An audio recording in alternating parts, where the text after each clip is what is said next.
Dans cet exercice, on vous demande de représenter des vecteurs et on vous précise l'origine de ces vecteurs.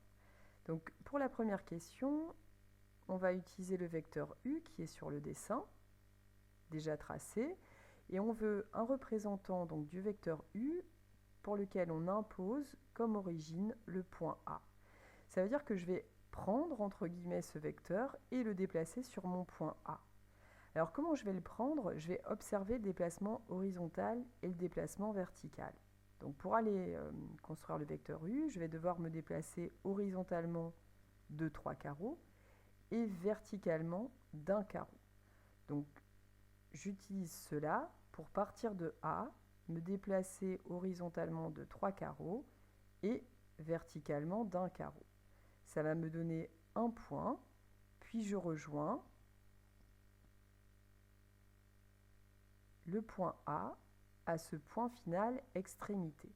Et là, j'ai répondu à ma question, j'ai tracé en noir ce vecteur. Ensuite, on va partir du point B, et cette fois-ci, on va aller lui coller le vecteur V. Donc le vecteur V, c'est un vecteur pour lequel le déplacement horizontal se situe vers la droite de 1 carreau et verticalement 4 carreaux vers le bas. Donc je vais faire subir au point B le même déplacement, c'est-à-dire un carreau vers la droite horizontalement et verticalement 4 carreaux vers le bas. Ça me donnera un point qui est ici.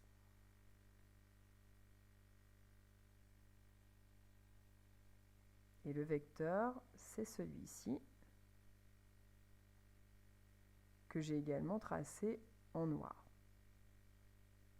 Pour distinguer maintenant du reste du dessin, je vais changer de couleur, passer sur du vert, et je dois tracer le représentant d'origine B, donc je vais de nouveau partir du point B, mais cette fois-ci du vecteur moins V. Alors le vecteur moins V, c'est un vecteur qui est opposé à V, cela veut dire qu'il aura même direction, même norme, par contre il sera de sens contraire, c'est-à-dire qu'au lieu d'aller vers la droite, je devrais aller vers la gauche, au lieu de descendre, je devrais monter. Donc, à partir de B, je vais aller horizontalement de 1 carreau vers la gauche et je vais monter verticalement de 4 carreaux vers le haut. Ça me donne un point et ensuite, cela va me permettre de tracer le vecteur moins V.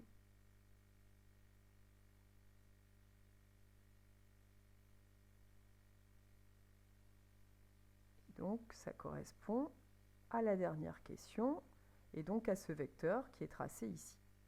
Donc, ce vecteur moins V, il est opposé à celui que j'avais tracé ici, qui était un représentant du vecteur V. Et c'est terminé pour cet exercice. Je vous remercie de votre écoute.